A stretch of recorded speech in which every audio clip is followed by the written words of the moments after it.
Right, here we have the Campo Flores Tinto. So this is an organic wine, Tempranillo Syrah, and this is from Castilla-La Mancha in central Spain. That's right. Yeah, Castilla-La Mancha. So La Mancha is this big central region in the middle of Spain. It's quite high up. It's a plateau in the middle of the country, so it's got a bit of altitude, but super hot and super flat. I was browsing through social media the other night, and obviously I get a lot of wine content, and there was a chap on there absolutely ripping La Mancha as sort of the dustbin of Spain winemaking, and it really annoyed me because, you know, this is a part of the Spanish winemaking world. Yeah, it's not famous, it's not Rioja, you know, and it's not Cava or anything like that, but it's where wine has been made for generations and generations. They've got no interest actually in selling it to a UK consumer market. They actually just make wine that's tasty and that can be enjoyed by friends and family at the dinner table. And you know, there's actually something a bit more noble about that than actually making wine to try and flog on the shelves. I quite like that. Yeah, I mean,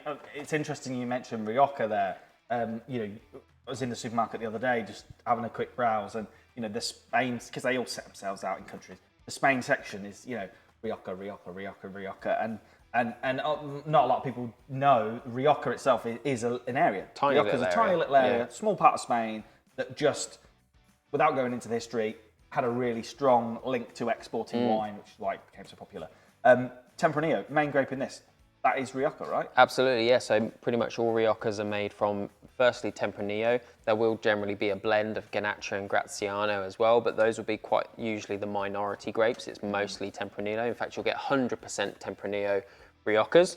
And this is Tempranillo. Tempranillo is the red grape of Spain. You know, it pops up all over the country. Fantastic grape. In terms of like where you would place it, it's medium. It's medium bodied, but it's higher than something like a Merlot. So I wouldn't class it as medium Merlot. It's got a little bit more guts, a little bit more robustness, a bit more flavour than a Merlot. But yeah, it's a fantastic all-round grape variety. And it's vastly, vastly underrated. And unless it has the Rioja stamp on it, it tends to not get a look in. But, you know, Campo Flores, fantastic, sustainable, organic wine operation, producing Tempranillo. 20% Syrah in here, just to give it a little bit of a push. Great. Yeah, and it's not oak aged, which is, you know, that's the thing, isn't it, with Rioja, how long it's spent in the oak barrel, and that makes it smooth and easy, and which is great if you want that style of wine. I mean, this is, it's quite a smooth red. I wouldn't say it's harsh, even though it's not had any oak aging. Organic winemaking, you know, is that just down to keeping the bugs away, or is there a bit more to it? Yeah, so, you know, organic winemaking is becoming very, very important. You know, we're hearing from studies that, you know, us as consumers, we're looking for organic when we reach for a bottle of wine. It's actually, you know, it's simpler than you might think. So pesticides for sure, chemicals and fertilizers, we've got to be careful there. But, you know, your average La Mancha winemaker, you know, he will have already been fertilizing his grapes with the droppings of the sheep and the cattle that he also owns that were feeding on the weeds, you know, around the vineyard to get rid of those anyway. So he won't need chemical pesticides.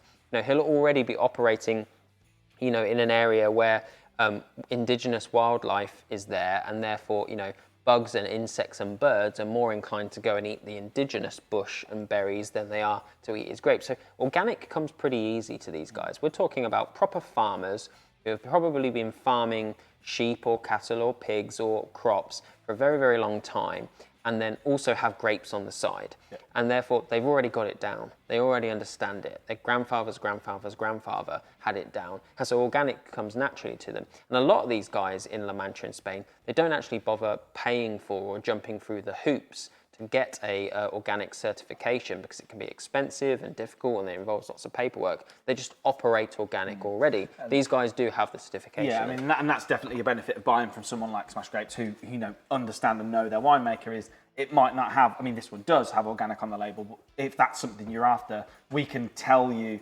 which winemakers are operating organically just because we know their setups. Absolutely. This, obviously, Tempranillo, bit of Shiraz, Syrah in there as well. You know, big foodie kind of market in Spain. I'm going to go out on a limb here and say, if you're putting anything on a barbecue, this is a red to have with it. For sure, yeah. The Tempranillo is going to go great with anything off the barbecue, but it's that Syrah. It's that 20% Syrah, spicy, smoky, peppery, just adds a little extra push to the red wine that takes it from sort of like easy drinking into a foodie wine. Barbecue would be perfect. Great. Right, I'll light the coals now. Cheers.